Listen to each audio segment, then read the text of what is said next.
Hello and welcome to my easy to understand guide to Fredric Jameson's ideas about postmodernism. Jamesons theory is not a set theory by any exam board, but it's going to be particularly useful for you if you are studying postmodernism in a little bit more depth. And I use this theory when teaching CIE Media for the postmodern topic on the second exam paper. Fredric Jameson is a literary critic, a philosopher, a university lecturer, and also considers himself a Marxist. Jameson also believes that postmodernism features a lack of historic reality.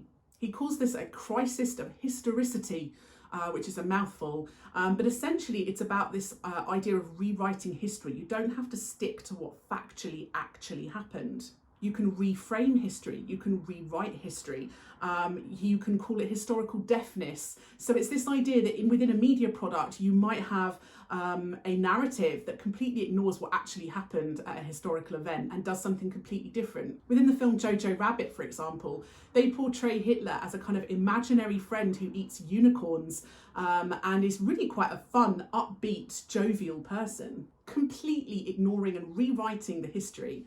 Within the TV series Bridgerton, the producers rewrite the historical nature of race and ethnicity within that particular time period, giving the roles of kind of dukes, ladies and queens to black actors, which at the time in that reality, black people would not have been reaching those ranks within society because of the historical racism.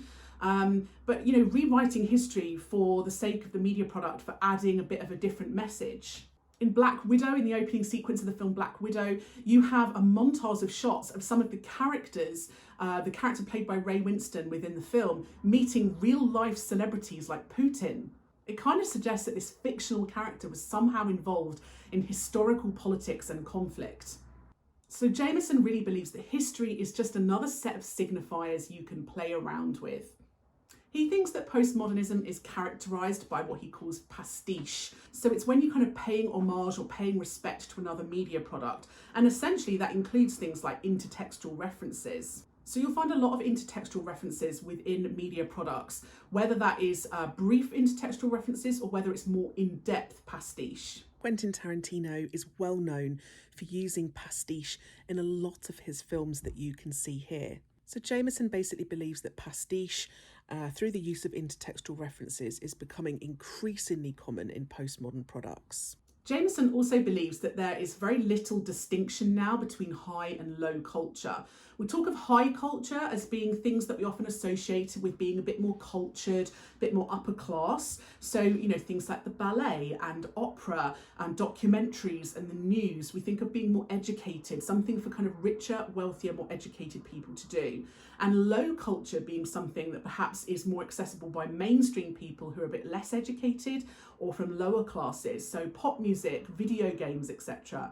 But Jameson believes that those high and low cultures, because of the use of intertextuality and pastiche, are being mixed together, and it's really blurring the lines between the two things. He thinks that postmodern producers don't really have to follow any rules. You don't have to just have high culture media products or high culture references for certain audiences. You don't have to keep pop music out of the news. You don't have to keep ballet away from Ariana Grande. It can be kind of mixed together. You can break the rules and you can kind of play around with different elements of culture.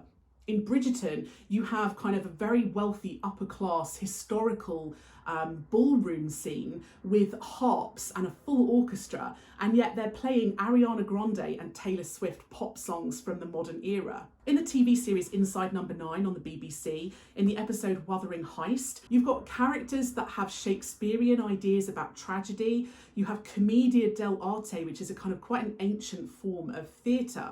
And yet you're mixing it with quite low culture elements, such as a kind of gang heist movie conventions. So it's mixing together of these high and low culture elements and blurring the lines between these two ideas. He also believes that we're moving towards a society of affectlessness and superficialness, which means that we really can't be bothered about anything.